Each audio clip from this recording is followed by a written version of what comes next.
The following is a classic edition of the UnX News radio show with Margie Kay, directly from the UnX News radio archives. This show may contain date-specific references and information. Enjoy the program. Good evening, everybody. Welcome to the program tonight. I have a guest on tonight that I know you know. His name's Grant Cameron, and he is the author of UFOs, Area 51, and Government Informants. And we're going to be talking with him about that. He has been involved in ufology since 1975, after he saw an object himself, which became locally known as Charlie Red Star. Then he wrote a book about that, and he's written a book now. Well, I guess this is a reissue or an update of UFOs, Area 51, and Government Informants. And I just want to tell you, I found a review of this book online, and this is by Glenn Speck. He says, Grant Cameron and Scott Crane have just released this 2013 update of their 1991 book. This similarly titled book was the first one ever published by MUFON, and it was a limited edition. Cameron and Crane are two of the best researchers in the field, and they include plenty of documentation to back up their work.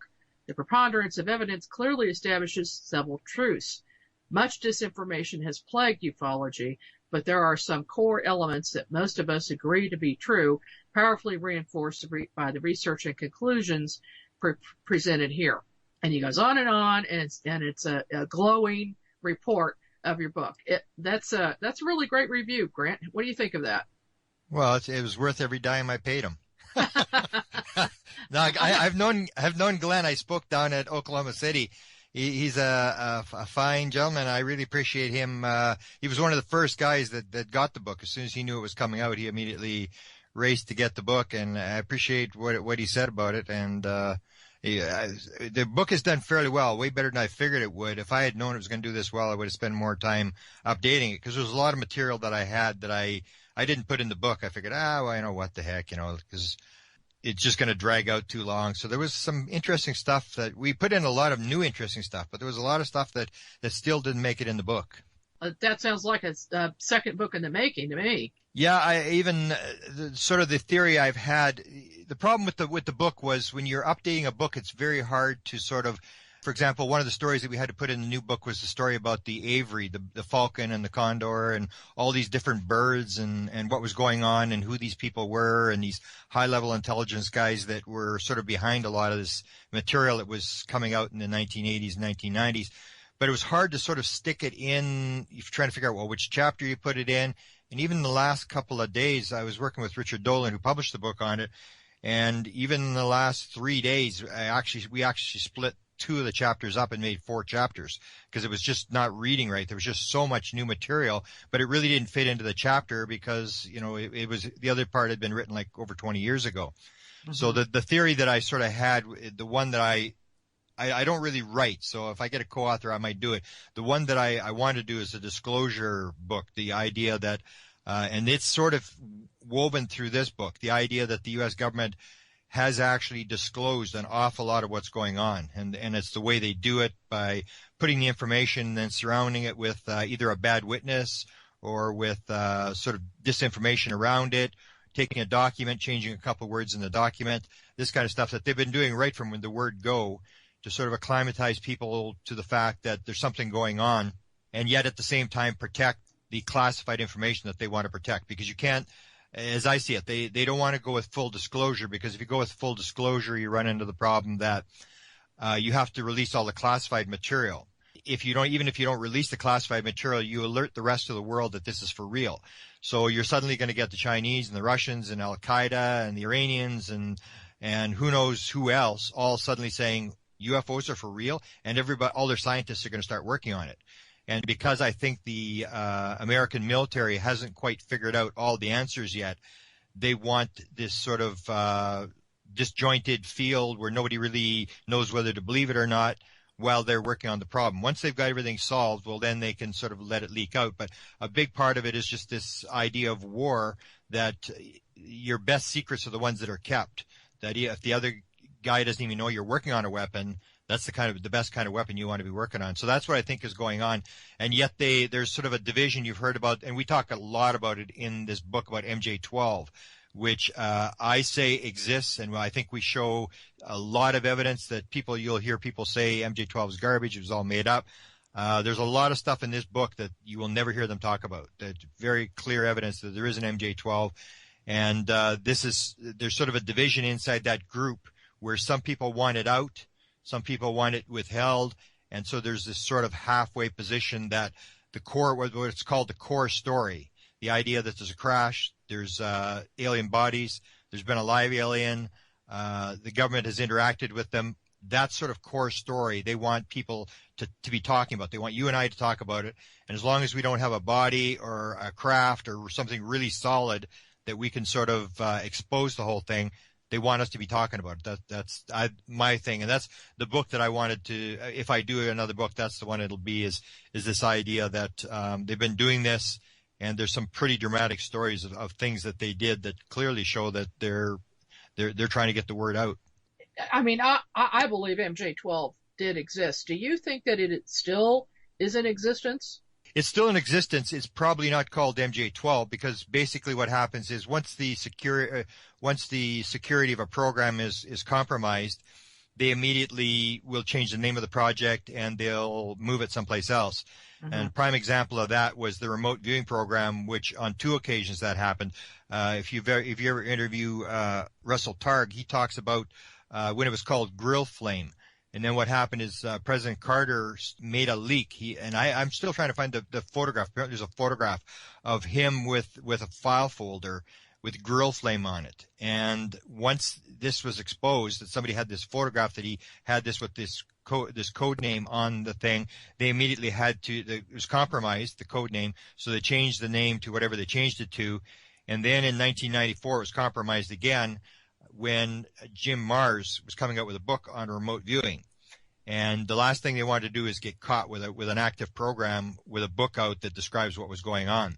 So Jim Marrs, what happened was he couldn't talk to his publisher and everybody disappeared and he wasn't able to publish the book. It was just ground to a halt. And he had the whole story. He had all the names. He had a lot of the incidents. And so what happened was the CIA took the program in 1995. A guy by the name of Ronald Pandolfi shut the program down, said doesn't work, it's garbage, and basically moved the program to the NSA. Then they allowed the book to come out. When the book comes out, they say, no, but we discovered that doesn't work. But you can't do that. If the book manages to make it out, if Jim Marrs' book had made it out, then they couldn't say it doesn't work because everybody will say, well, you've got an active program. What can you say? What do you mean it doesn't work? You're doing it. So they killed the program, then let the book come out. So that's how it works. So MJ-12 does exist. And we spent a lot of time dealing with a guy that was in the first book, and that's why the first book was actually written. We were dealing with a guy by the name of Dr. Eric Walker, who has one of the best resumes you'll ever see. He was from Britain. He was the former president of Penn State University, the Ivy League Engineering College in Pennsylvania. He had 14 honorary doctorate degrees. He was an engineer in electrical engineering. He was the co-developer of the homing torpedo and sonar during World War II. He was chairman of the board of the Institute for Defense Analysis, which is the top think tank for the U.S. military. He was chairman of the board for a number of years of the National Science Foundation. He was good friends with President Eisenhower, did 2 studies for President Eisenhower. Eisenhower's brother, Dr. Milton Eisenhower, was the president at Penn State just before Walker. He's the one that appointed Walker the new president as he went off to Columbia and then to work for the president when he was in the White House. Very, very powerful guy. And he basically, we had some discussions with him about this, and he didn't want to talk about it. He always told us, this is a subject I don't talk about. I can't talk about the subject. Study something else. Mm. And what happened was he had been squealed on by another scientist whose name was Dr. Robert Sarbacher. And Sarbacher had identified that there was we discussed this in the book, there was a series of briefings dealing with crash flying saucers at Wright-Patterson Air Force Base in about 1950, and that's when Walker was executive secretary of the Research and Development Board at the Pentagon, which is the unit inside the Pentagon that develops all the weapons. They were developing the hydrogen bomb and a bunch of things at the time. So he was the executive secretary of that group, and Sarbacher said that he couldn't go to these meetings at Wright-Patterson Air Force Base. And in an interview with Stanton Friedman, he was mentioning the fact that he was at a Navy office in Washington, and all these high-level scientists were coming back from Wright-Patterson Air Force Base, describing what they were being told about the crash and the briefings that were being given there. And they described stuff like the metal that is very lightweight metal, and according to Sarbacher, the description that the aliens were built like insects on this Earth, that they had an insect-like structure. And so Stanton was saying, well, who was there? And he mentioned von Braun, the Apollo guy. And Stanton said, well, he's dead. And he said von Braun, Vannevar Bush, who headed up the UFO program, who was the guy who was the science advisor to Roosevelt, who was in charge of all the World War II developments, weapon developments, such as the jet engine, proximity fuse, plastic explosives, atomic bomb, over the radar, everything. So he mentioned Bush. Stanton said, well, he's dead. Then he mentioned von Neumann, who is sort of credited with the guy who started to develop the computer. And he said, well, he's dead. Is there anybody that could possibly be alive? And this is 1983. And Sarbacher said, well, there was this guy from Pennsylvania, and he was a real arrogant guy, thought he knew everything. He was at all the meetings, and I don't remember his name. Some research was done, and a researcher in California by the name of Bill Steinman figured out who it was. So he phoned up Dr. Walker. And first he talked to Sarbacher, and he said to Sarbacher, is this the guy? Is this Walker? Is that the guy you're talking about? He said, yeah, that's the guy. That's the guy. He thought he knew everything. He was at all the meetings.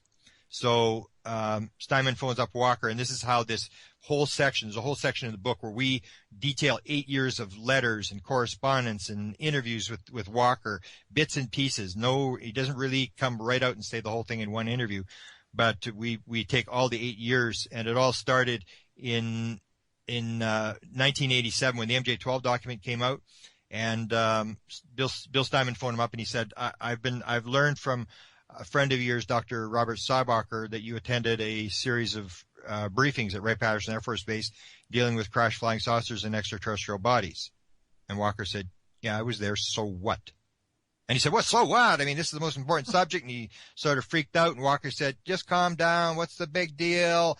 And then he brought up the MJ-12 document, which had just been released. It was released in the MUFON conference in Washington in 1987. So he says, I have this document. This is called the MJ-12 document. And Walker cuts him off, and he says, look, I've known of them for 40 years. Leave it alone. There's nothing you can do about it.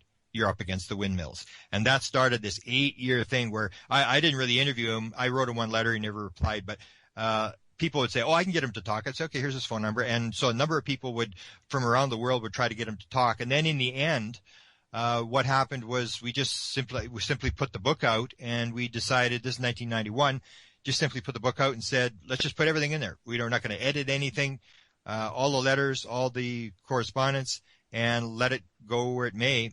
And he was a major figure at Penn State University. So Penn State newspaper found out about it. They sent a reporter, I guess it was a junior type reporter, to interview Walker about the book. And for the first time in 8 years, he could hang up the phone. I mean, he could never hang up the phone. This time he hung up the phone. The girl asked him, she said, there's this book's come out on UFOs and crash flying saucers and stuff, and you're named as one of the people that's involved. And he said, I deny it. I'm busy. I got to go. Click, and hang up the phone. Wow. So I talked to Scott Crane, my co-author, and I said, so when's she going back? And he said, she's not. And that killed the book. It was just game over. MUFON had their 1,000 copies. Eventually, the 1,000 copies got sold. People inside the UFO community, sort of the top people, knew about the story. And the outside world never heard the story. And I was so frustrated. I basically quit ufology. I said, if this can't break the UFO cover-up, the story of what this guy told us and who he was, then nothing's going to break the UFO cover. And I was just frustrated. And for a number of years, I just pulled out. I said, this is just a waste of time. And then eventually I got back in it and got crazier the second go around with chasing people around. So that's basically the core of how the first book came out and the additions to what we did in the second book. Grant, I know you've been working on this book a long, long time, longer than most people work on books. I will say that. So this has just taken an inordinate amount of research for you.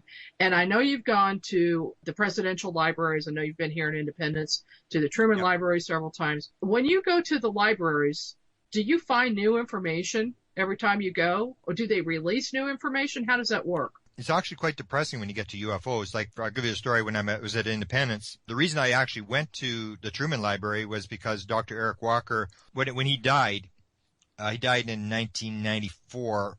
I went to Penn State University to look through this guy's files. And I mean, I can't believe anybody could collect that much paper. I mean, it was unbelievable what this guy, just tens of thousands of pages of documents from, just a lot of it was just stuff, presidents, birthday wishes, stuff. But it was just, you had to go through all this stuff. And we were basically looking for a file. We knew that he had a file on us, that he would do things. And this is sort of explained in the book, that he would return a letter, a photocopy. He would sort of mark a letter with little snide comments or little check marks or little words and he would photocopy the letter and he would mail the letter back to the person who had sent it to him. So the original, we knew he still had the original. And then in some of the conversations, he would mention other people. He'd say, well, you should talk to Bill Steinman in California or Crane.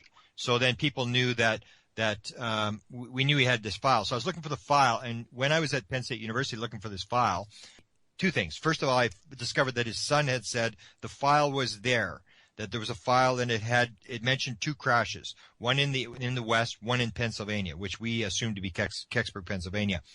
When he transferred the files from the house to Penn State University after his father died, the file was no longer there. Walker knew he had congestive heart failure. He knew he was dying, so I guess he cleared the file out before he died. But when I got there, I discovered in the files that Walker was talking about his research and development board files, and that's when these briefings took place. So he was talking with the Truman Library and saying that he might send these to the Truman Library. So when I went to the Truman Library, I was looking for the Walker files. I wasn't really interested in the presidents. And I got there, and they had a couple of letters between Truman and Walker and stuff like that, but really nothing doing with UFOs. And so I figured while I'm there, I'll check out the UFO stuff. I figured, well, this is the most powerful guy in the world. This is the most important story in the world. Let's see what the president knows about UFOs. So I asked the archivist there, and they're actually very good. If you actually have a question, anybody who does, if you have a question about a president and UFOs, you can write to these archivists. They're basically the same as you and I. They're just very curious people who are, they can be skeptical because there's not much in the library that really backs up our version of the story. But they're interested, and they'll give you a straight answer, except for maybe the Eisenhower Library. They have a skeptic guy that they've sort of hired. But at the Truman Library, they were very good. Any question I wanted answered. So I asked, and they gave me. They had Truman, all the telexes that came into Truman about don't shoot down the UFOs. They had the shoot down order, and a bunch of people were sending messages to the White House, don't shoot the UFOs down. So those files were there, but basically that was it. There was a couple, maybe 20 pages or whatever, and I thought, well, this is kind of weird. I mean, this is a pretty important topic. You figure the president wouldn't have been involved and stuff. So for people who don't live in your area, down the road, it's about 100 miles, 120 miles down in Abilene, Kansas, is the Eisenhower Library. So I figured, well, I'm close. Let's go to the Eisenhower Library. And there you actually have to not dress up, but I mean, everybody wears a suit and it's very formal and stuff. And you actually have to interview to research there. So I had the interview, what I'm going to research on and stuff. And they sat me down and they had 28 million pages of files. I can still remember in the interview, he said, well, here's what we have. And it was 5 pages. It was or 5 documents. And I looked at 5 documents out of 28 million pages. And it was at that point I figured something's wrong here. That there has to be something. There's got to be some sort of cover up, and maybe I'm just not looking in the right place. And it started this search looking through all the different presidential libraries to find out what they knew. And it wasn't until I got to the Clintons that I sort of got lucky with 1,000 pages when I filed with the Office of Science and Technology Policy and got these 1,000 pages of not UFO sightings, but actual UFO documents where there's correspondence between the science advisor and Lawrence Rockefeller and Scott Jones, and these letters going back and forth talking about this Roswell investigation and just amazing correspondence. So I got lucky there. And then what I did with those is that I knew everybody that was involved in the administration. I knew all the names based upon a lot of what Stephen Greer was saying, because Stephen Greer was sort of inside and he was naming people. So what I would do is take all the people I knew were involved in the UFO situation around the Clintons, and I filed at the library when 5 years after the president leaves office, you can file for his files. So I filed for the stuff I was very early in the line, and the way the FOIA works with the Presidential Library is first come, first serve. So I was actually ahead of people like what did they call themselves? A bunch of lawyers in Washington. They were trying to get Hillary Clinton's files because she was running for president, and they wanted to dig all the dirt up about her involvement with Whitewater and stuff.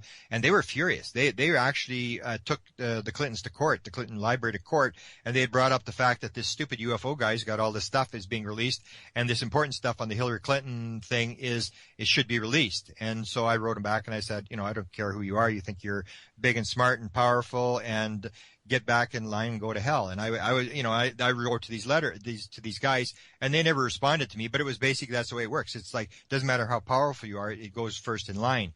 And it was there that we discovered these key documents where Hillary Clinton is involved, and Hillary Clinton will run. I can guarantee you she's going to run in 2016. We have the two documents that when the Clintons started to release, out of the first 18 documents that they released from the Clinton Library, 11 of them were UFO documents. And so everybody got on this thing. Fox News, Washington Post talked to me for an hour and a quarter, Associated Press. Everybody was interested, but all they were interested in is, why is all this UFO stuff coming out of the Clinton Library? So I sort of explained it to them, and all three of these major news people, I gave them these two Clinton documents. And the one Clinton document stated that Hillary had helped Lawrence Rockefeller edit a letter on UFO disclosure to the president. Lawrence Rockefeller was in there. He wasn't getting much cooperation at certain times. So he said two things. He said, well, if I don't get any cooperation, what I'm going to do is I'm going to run a major full-page ad in every major newspaper in America asking for UFO disclosure. And they said, hang on, we'll do what we can. And so they're bending over backwards trying to keep him happy. And the other thing that he had is he had this letter they'd always threaten them with. He'd say, because they had cut him off at the pass. Instead of getting to the president, he got cut off at the pass by the science advisor. So he would be dealing with the science advisor, and then he'd get frustrated and he'd say, okay, I think it's time to go to the president. And no, hang on, what do you want? And so he was drafting this letter on UFO disclosure for the day that he goes to the president. And so he would pass this letter around to various people to edit, to look at, what should I put in, what should I change? And Hillary Clinton was one of the people who helped him edit that letter on UFO disclosure to the president. And the letter is actually, I think it's on my website. It's the actual letter. The other letter, which was very interesting, that Fox, Associated Press, Washington Post all got, and none of them touched. None of them would print it. And Hillary was running for president at the time. The second one stated that Lawrence Rockefeller was the outside guy, and the science advisor was the inside guy, and that all the correspondence going back and forth between these two guys was going through Hillary Clinton's office. So Hillary Clinton was directly an intermediary on this UFO initiative going into the White House. And that was given to all these three people, and nobody would touch the story. So the story's there. I think we've got some pretty solid evidence that at least the Clintons were very interested, and they were trying to do something about it. And the media, just for whatever reason, just decided, no, it's not a story, or it was blocked by an editor, or who knows what. But it made for some interesting times in presidential libraries. A lot of the time I can tell people that, you basically sit there and I end up reading stuff that has nothing to do with UFOs because there's nothing there. And it's very boring at the Clinton Library. I even had a photograph the last time I was there. The archivist had two archivists, and I wanted to photograph all the stuff. Instead of reading it, I just go in and I photograph all the documents, because there's, like, on the Clinton, in the Clinton Library, he asked Webster Hubble the answer for UFOs and JFK assassination. So I filed for UFOs, and of course I filed all the files inside the Clinton Library on the Kennedy assassination. And there was 7,600 pages. Now, I haven't seen it yet, but when you go in, you're not going to sit and read 7,600 pages. All you do is you take your camera, you have a bunch of batteries, and you just sit there and photograph it. And the last time I was there, the archivists, they just sit there. I'm the only one in the room working, and there's two of them, and I'm thinking, this is totally stupid. And I wasn't allowed to sit on the side. And they said, well, no, you have to sit in front of us. I said, well, what is this, kindergarten? And it's like, it's a government type thing. And the one actually fell asleep. So I was sitting there taking pictures of the archivist sleeping. And oh my gosh. That's the thing. A lot of it's a waste of time, but I did come across some very interesting stuff. Can you just give us an outline of your book so everybody kind of knows what's in it? Okay. The book is sort of, as you mentioned, I'd had a number of sightings, in 1975. This was right at the end of the Vietnam War. And I think it had to do with the Vietnam War. I was just north of the Minuteman III missile silos that are part of the Grand Forks missile range, the Minot missile range, and they go right up to the border. We're just north of the border. So I had all these sightings in 1975 as the war was ending and through the year, and then they just suddenly stopped. And they haven't had a sighting there since. But during that period, there was like thousands of sightings. Over half the people in the town had seen this thing. And they even gave it a name, and they advertised, shop where Charlie Red Star shops. And what happened, there was, I had done a manuscript, which I still got and haven't really published, which I will get around to. But I remember trying to get publishing at the time, and the local publisher said, big publisher, and this is a big story. And I live in a city of about 700,000 people, and everybody in the city sort of knew this story. And she said, Mr. Cameron, you may believe in this kind of stuff. Count me among the unbelievers. And I was sort of devastated, and I figured, well, this sighting stuff is a waste of time. I could tell the stories, and people would be interested in listening to my stories, but it really wasn't convincing anybody. So I decided I knew what I saw, and I wanted to sort of just defend and find somebody who knew the answer to this problem. And my father, it was sort of a coincidence. My father worked for the Department of Transport. And one of the people in his office was a radar tech who had had a sighting in the Carmen area where all these sightings were taking place. So my father put him in contact with him, and he had the sighting. It was nothing. I can't even remember what it was. It was some small, insignificant, saw a light flying around or whatever.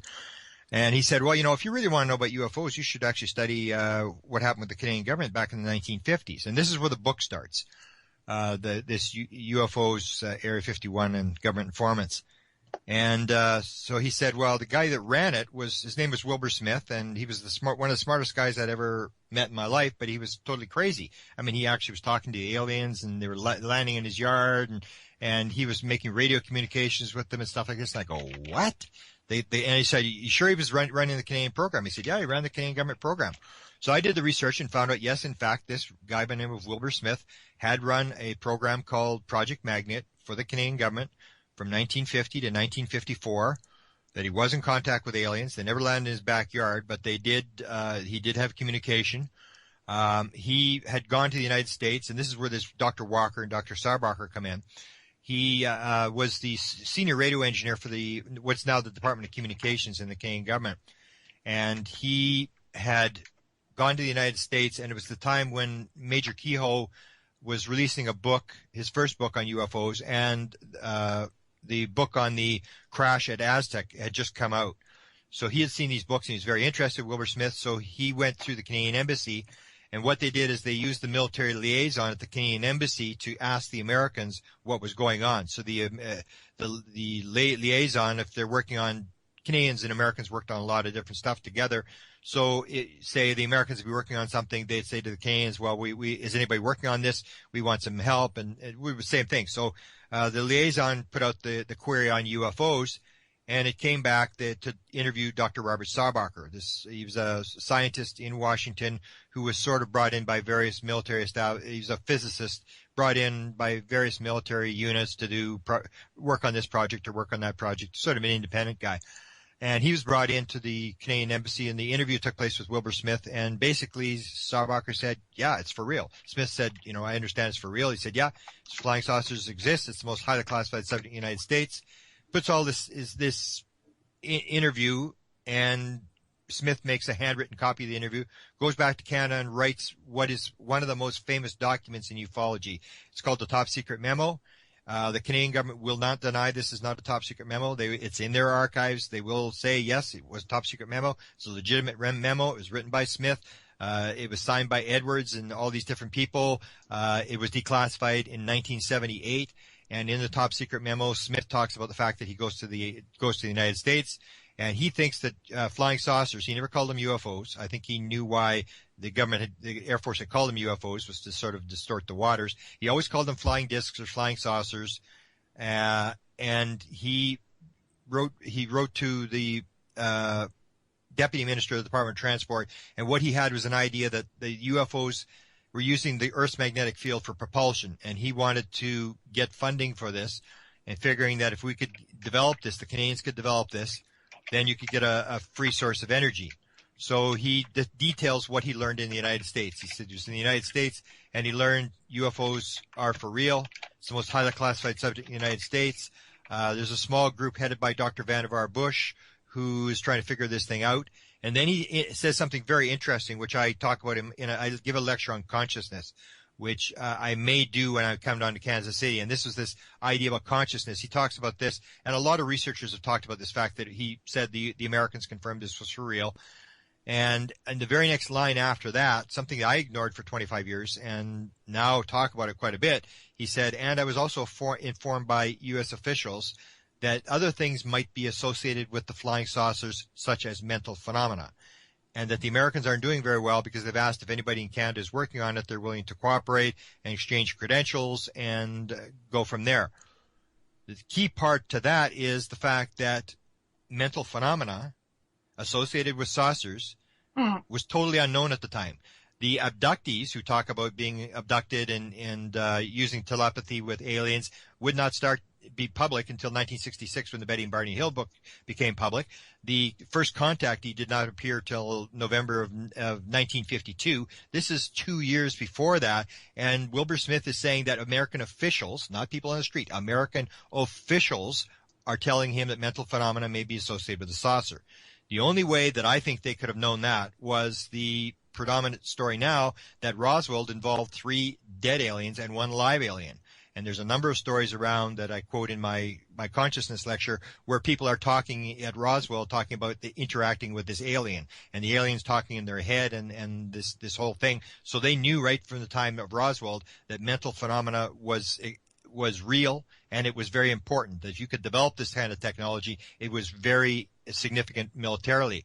And then later on, what I discovered was that Dr. Eric Walker, who I talked about before, we were talking to him about MJ-12 and how MJ-12 worked, how many people were on it, and he was trying to avoid answering the questions and stuff. And we were playing this little game. A guy from Britain was interviewing him, and suddenly he cuts off the guy. This is 1991, this interview took place. He said, "Look, let me ask you a question. What do you know about ESP?" And the guy in Britain gave some lame answer. I can't even remember what he said, some stupid answer. And then Walker said, "Listen," and they're talking about MJ-12 because the question was, what about MJ-12? He says, "Listen, unless you understand ESP and how it works, you will not be taken in." Talking about MJ-12, you will not be taken in. Very few people understand about it. And then the conversation went back to aliens and MJ-12 and all this kind of stuff. And it was just this one break where he suddenly says, "What do you know about ESP?" Then in 1993, to connect this, and we talk about this in the book, Ben Rich gives this famous speech at UCLA to the alumni, the engineering alumni at UCLA. He's got cancer. He's dying. He shows this slide, which Jan Hartson has talked about, and Keller, I think, is the other guy that talked about it. They were both in the room. And they talk about the fact that he shows this slide. It has a flying saucer at the very last slide. And he says, "We now have the technology to take ET home. We've discovered the mistake in the equation." And so Keller and Hartson realized, like, this is your moment, man. He leaves the room. He heads for his car. They chase him out the door. They chase him into the parking lot. And Hartson says to him, he says, "Look, I got to ask you a question. How are UFOs propelled?" And then Ben Rich stops. He turns around. He looks at him. He says, "Let me ask you a question. How does ESP work?" And Hartson says, "Well, that just means that all things in time and space are connected." And Ben Rich turns around and says, "That's how it works." Gets in his car and drives away. So this whole thing about this mental phenomena thing, we have 3 incidents, 1950, 1991, 1993, where everybody's saying the same thing, that if you want to understand UFOs, you got to understand consciousness. You got to understand this non-locality, this entanglement, all this kind of stuff that quantum physics is now talking about. And then you're going to start to understand how UFOs get here, how they propel themselves, and the importance of the mind and the ESP and all this kind of stuff.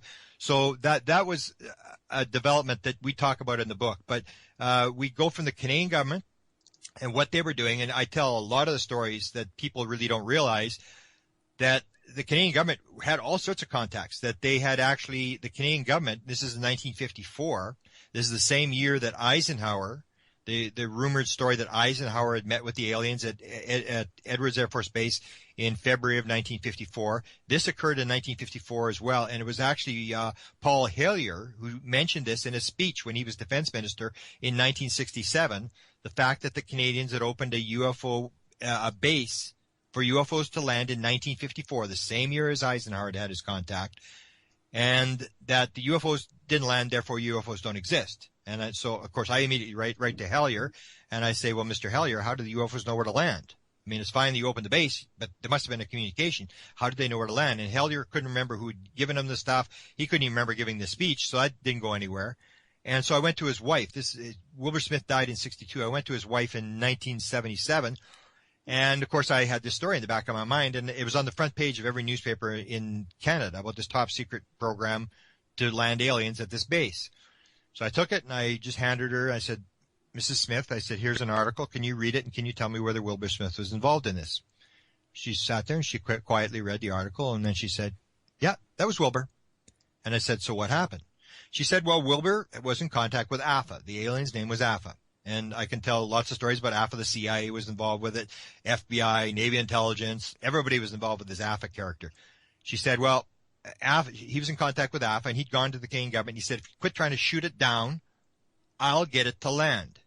And they said, okay, fine. So the Royal Canadian Mounted Police were involved, which is our federal police force. The Prime Minister and his cabinet were involved, and the Defense Department were involved. They all made the agreement. Yes, they would allow AFA to land at Suffield, Alberta, which is our Area 51. It's no flyover. It's a very top secret. It's an army base in Alberta.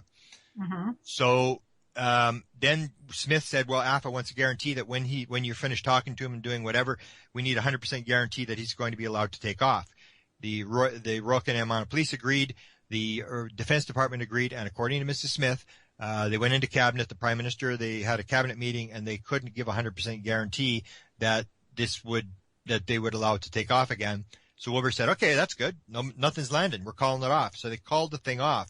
So that's what happened. They opened the base, and the whole thing fell apart. And wow. Then it wouldn't get it. So there's a bunch of stories. There's even when the Canadian government shuts the program down, which is there's about 4 major stories. And the one when they shut it down, there's a woman in Maine, in Elliott, Maine. Her name was Frances Swan, and we talk a lot about her in the book. This is the woman that actually taught the CIA guy how to channel AFA. She lived actually very strangely, almost like synchronicity. She lived down the road from Betty Hill. When Betty Hill was first abducted, she went to NICAP, and she said, I was abducted. These aliens were, grabbed me off the road, and it was like Major Keyhole was like, absolutely not.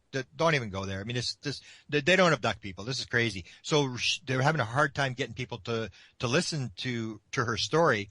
One of the people on the NICAP board, his name was Admiral Knowles. He was a retired admiral. He lived next door, or a couple doors down from Mrs. Swan.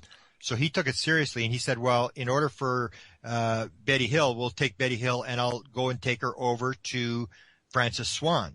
And Frances Swan will calm her down and explain to her this is nothing unusual, don't worry about it and stuff. So she takes her over, and then Betty starts to explain to Frances Swan about the fact that these little gray guys, took her and stuff. And as soon as Frances Swan heard that, she said, you're in contact with the evil ones.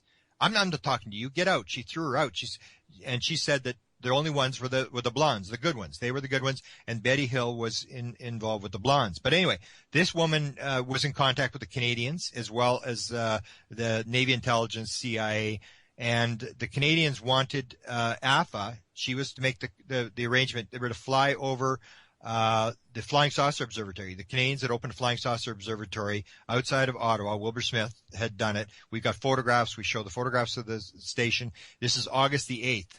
And they wanted to fly over, and it was supposed to be on the 1st. According to the notes from Swan, it was supposed to have happened on the 1st. It happened on the 8th. They're sitting in the station, and the guy who had the sighting in my father's office was actually in the room, in the building when this happened. He said the bells went off, and they went running outside. It was all overcast. They really couldn't tell, but something had flown over the Flying Saucer Observatory. And Wilbur Smith, of course, the media was all over it, and media asked him questions. And he said, well, if there's nothing wrong with the equipment, we've just detected the first flying saucer over the nation's capital. Well, that was the wrong thing to say. 2 days later, they shut down the Canadian government program and said, we discovered nothing. Wilbur Smith can use the equipment, but he can't make any statements on behalf of the Canadian government. There are no UFOs. There's no national security implications. And they shut the program down. And this was like 1954. And that was the same time the Navy intelligence in the United States was dealing with her. And in 59, they went down to see her. And there's a very bizarre story that's told in a documentary called UFOs Past, Present, and Future, which was done in 1975, and you can actually find it on YouTube. It's the second version. It was done in 1979 called UFOs It Has Begun. Rod Serling was the narrator, and you will see Robert Friend, the head of Blue Book, actually in the room where this happened in Washington. And what happened was Navy intelligence knew about this woman. They sent up 2 Navy intelligence officers fly up to talk to her.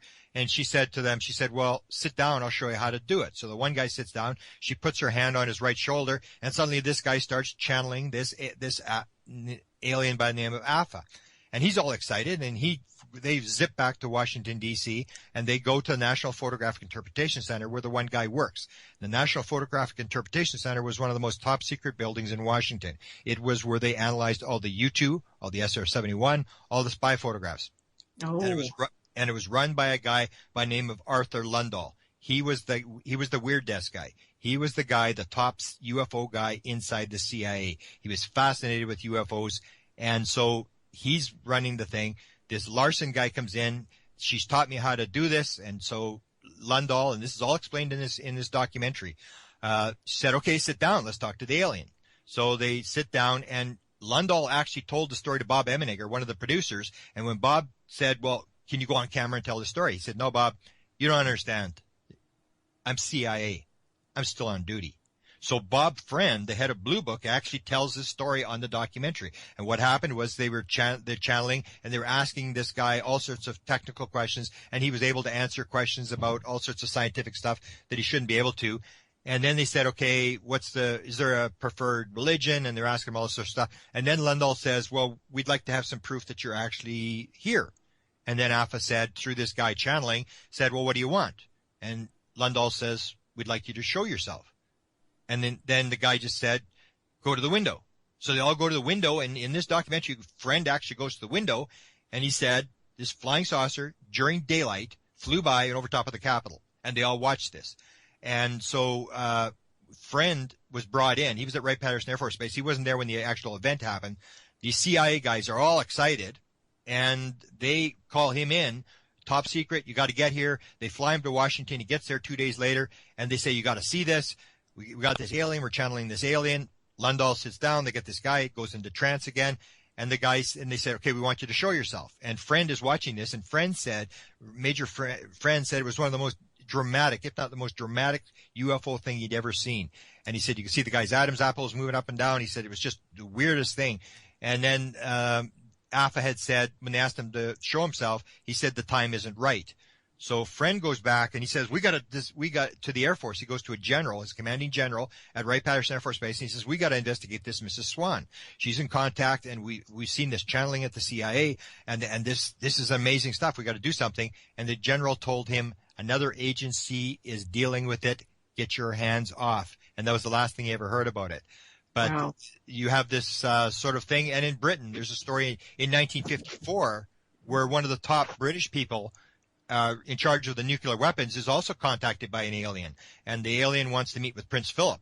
And so that story, Tim Good has told that story in his book about this high-ranking guy. Everything happened in 1954. Eisenhower, the story in Canada of the encounter, the Swan thing, and the thing that a lot of people we discuss in the book was that in 1954 as well, while Eisenhower had this sort of encounter, the question is, how did they make the contact with the aliens? In 1954, this woman was also stating quite clearly that there was 2 huge spacecraft orbiting the world, and that's Alpha was controlling the one, and there was a Ponar guy that was doing the other one, and Aviation Week picked it up, New York Times picked it up, a lot of newspapers picked it up about these 2 objects that were rotating around the Earth, but don't worry, they're just natural satellites.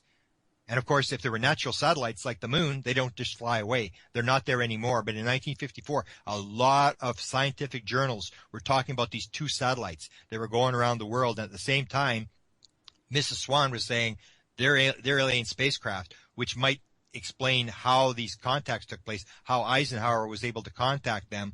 And it's just a bizarre thing, a story. You may be coming up on a break, but there's a story in 54 with these 2 satellites that happens in Chicago. If you go to and you can read this story, the CIA put out in 1997, they put out a white paper.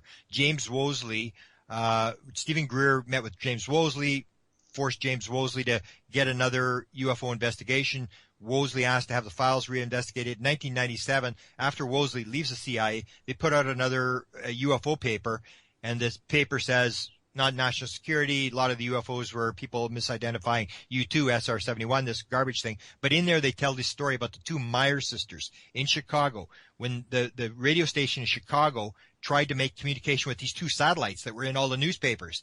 And they leave the air open for 15 seconds, and these two women pick up a message. And if you go to the CIA, if you go to my book, it tells the story in the book, but if you go to the CIA website, they tell their version of the story. It's a little bit not quite accurate. And it basically says that the CIA had to get this tape. And they basically dressed up a guy like an Air Force guy, because the CIA, of course, isn't involved in UFOs, and they imitated a U.S. Air Force officer trying to get this tape of this message from the two satellites from the two women, and they got discovered. And one of the researchers working on the case realized it was the CIA, and it went right up to the director, letters going back and forth, pressing the CIA to come clean on the fact that they had gotten this tape from these two women. 54 was an amazing time for contact in the United States. Valiant Thor, what do you know about him? If you go to my website, I do the 5 contacts with Eisenhower. There was recorded 5 different times during his presidency when he supposedly talked to aliens. That's one of them. It was the one article I never got up. I got the first 2 parts up, and I was going to do the third.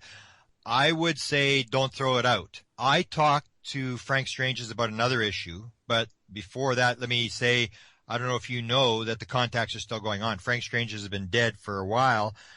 His wife, his second wife, has stated publicly that she's still in contact. You'll never hear that told by any of the skeptical type people. I think that's pretty substantial that this is still going on. I have actually been in contact with him since 1985, telepathically. Wow. And he has appeared to me and to my children, his head only, with the helmet on, in a particular fashion that I'm not going to say on the air, because I want to check that with some other people first, just for confirmation. But wow. My most recent contact with him was on January the 6th, and I'll tell you off the air what that was about before I release it publicly. Yeah, it's pretty amazing. I'll send you my article as well. You can see what I had on the article. I had an encounter with Frank Stranges, which sort of always made me look at it and say, this guy's a minister. Why would he make this up? I've heard his story a number of times. I've heard various versions of his story. It's always the same version. He's telling the story as he knows it. I had an encounter with him which sort of validated the fact that Frank Stranges is a straight-up guy. I don't know if you know the story. He was running his conference, and the one time on his conference, he had coming in there, and I just found this on the internet, just surfing around. He had James Irwin, who was Apollo 15 astronaut, who was coming to talk at the UFO conference, and that he had pulled out at the last second. So as I said, I started with these sightings in Carmen, Manitoba, just north of the border, and James Irwin had come to that town to lecture. And the guy who ran the airport and the town, good friend of mine, was also a guy who sort of gave people directions. When they came out to see the UFO, he would say, go here, go here. He'd had more sightings. I think he told me he had about 150 sightings. I had, including the stuff on the ground, I had maybe 100 over 2 years. A lot of it was, not major. But anyway, so he tells me the story that James Irwin goes there and he's lecturing at the high school. My friend Bob doesn't even attend the lecture. And my friend who ran the airport also developed the industry of rebuilding old World War II planes. And James Irwin was very interested in restoring World War II planes as well. So when he went there to lecture in Carmen, he said, I want to meet this Bob guy. And so they said, okay, fine. So they bring him over, and he owns the airport. He's got a bunch of hangars and stuff. So Irwin and him are in the hangar. So I talked to Bob, and I actually got him on tape, and then he was going to go live with it. And then he sort of figured, because what had happened to Aldrin with Apollo 11 with the lawsuit, that he better not say it because he was afraid that, Irwin's wife might sue him or something. But anyway, he tells me the story. He said, when Elaine, who is his wife, As soon as Elaine left the hangar, Irwin turned to me and he said, I'm going to tell you something. It's top secret. If you ever repeat it, I'm going to deny I ever said it. When we landed on the moon, within an hour, a UFO landed about a mile away from us. Oh. And we radioed Houston. We said, Houston, something's just landed here. We want to take the rover and we want to go over and say howdy. And Houston said, stand by. 30 seconds later, Houston came back and said, you're being told to go about your business and pretend they're not there. And Irwin said, when they left the moon, the object was still sitting there. So he tells the story to my friend, and my friend tells it to me. And so then I hear about Frank Strange's having him at a conference. So I said to him, I phoned him up. I got a hold of his wife, and then finally he phoned me back. And I said, you had Irwin at your conference. And I just wanted to know why he pulled out and what he was going to lecture on. And he said, well, he was going to lecture on what he saw on the moon. He was going to tell us what happened on the moon. And then he phoned me up 2 days before, a day before or 2 days before the conference. This is in L.A. And he said, I'm sorry, I can't lecture. It's not worth it. My pension's at stake. And I've been told no, and I can't lecture. I'm pulling out. So he pulled out at the last second. So that was a story that Strange has basically confirmed the same thing that I had heard about James Irwin. And he dealt with me completely straight, and I heard the story. So I would say there's a lot to it. It agrees with the same sort of messages that the 50 people were telling the Eisenhower, because they all dealt with nuclear weapons, and what a lot of people have sort of spun it into a story now, like the 54 contact with Eisenhower. They've spun it into this gray story that the Greys made a deal in exchange for abducting people. They would give us weapons, which makes no sense whatsoever. I mean, why would you negotiate? You just take the people. You don't have to negotiate a treaty. And secondly, why would you give the American military weapons, which they're going to turn around and try to shoot you down? That makes no sense. The story that makes sense, in the way, if you see in my Eisenhower section, I tell these stories that it makes sense that they're human type people, and that they're giving the nuclear weapon thing to get off the nuclear weapons, that you're going to destroy the world. And that was the message. And that makes more sense, because if you take a look at the Eisenhower in February, Eisenhower has the encounter, and if it was like human type Nordics or whatever, and they were telling him to back off the atomic weapons, that makes sense that Eisenhower said, no, we're going to go ahead with it, because only days after that encounter, that Saturday night when Eisenhower definitely disappeared from Palm Springs, from this ranch where he was staying, there was a nuclear test, Castle Bravo, in the Pacific. It was determined to be a 5 megaton test. They had determined that lithium-7 or whatever they're using was neutral, and that it wouldn't affect, and it wasn't neutral, it was active. And the bomb turned out not to be 5, it turned out to be 15. Total miscalculation. Absolutely, they had to rescue the guys that detonated the bomb, were 20 miles away on another island. They actually had to evacuate these guys. The radiation detectors were going up. These guys had to put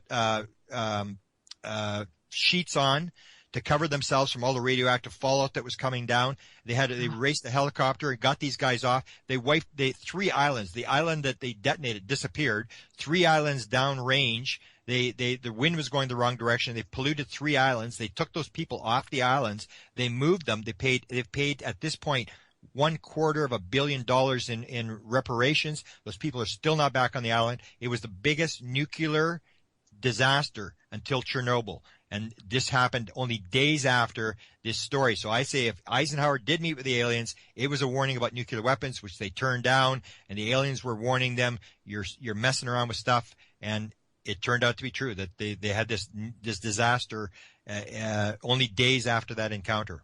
That certainly does make a lot of sense. The more I think about it, and the more the messages that I've gotten along those same lines, is about us not destroying ourselves or doing anything that's going to hurt anyone else that's nearby. Yeah, because when I do the consciousness lecture, I start out on that. I talk about this, the fact that, you get particles and they're entangled, that you can have these particles no matter how far apart, that they can instantly know what's happening to the other particle, and the fact that there's the theory now that there's a field and stuff like that. And all you have to do is, like, if you, instead of having one particle and another particle, say at huge distance, and affect one particle, the other one knows what's going on, this entanglement. If you, instead of take a particle, you take an atomic bomb in 1945, is the rest of the universe going to know that that thing went off? Of course they are, because everything's entangled. So that's why in 1945 we detonated the atomic bomb, and suddenly there's piles of UFOs everywhere, and people will talk about ancient astronauts, and I always dispute it. I say,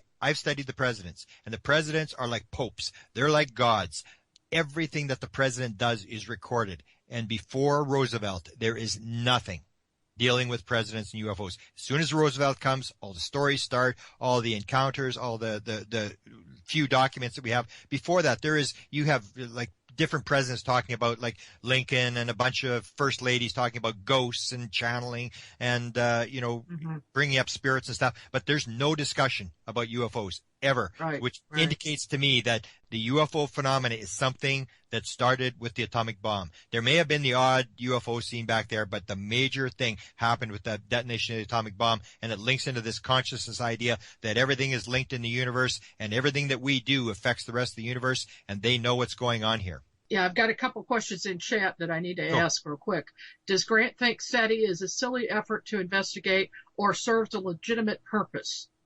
I agree. It's the stupidest thing that ever came down the pike. I mean, you send a message and you pick up a message from someplace 10,000 light years away. So you go radio back and say hello. It's like 20,000 years till you get the next message. I mean, it's absolutely stupid. I used to refer to it as like being, in the old days with the sort of the Indian thing in the old movies with the cowboys and the Indians would be around the wagon train, and they're zipping around and people are getting, shot and stuff like that. And meanwhile, you got the guy with the telescope looking out over the hills and saying, I don't see any Indians. What do you mean Indians? It's like, it's right here.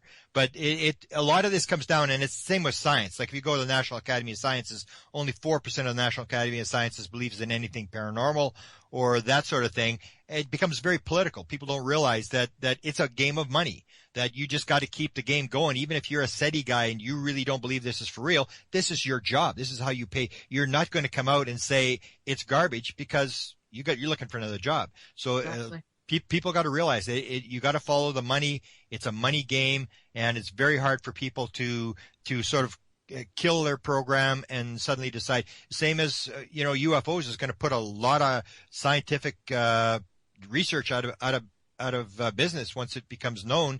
It's like suddenly they realize that everything they've believed has been totally wrong. I mean, how do you got to keep that thing going? You got to keep, because there's a lot of money involved. Well, that's fascinating stuff, Grant. And unfortunately, we've run out of time for tonight. But thank you so much for being on the program. We've got your website linked up at margiek.com. And I really appreciate your taking the time and the interest in what I'm doing. And thank you to our listeners. This is UnX News Radio. I'm your host, Margie K.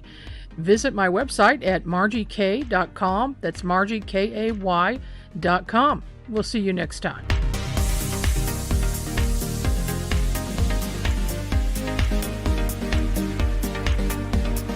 You've been listening to the UnX News Podcast with Margie K. Any rebroadcast or duplication of this program or its content without express written permission from Margie K is strictly prohibited. The UnX News Podcast, in direct cooperation with the internet website margiek.com.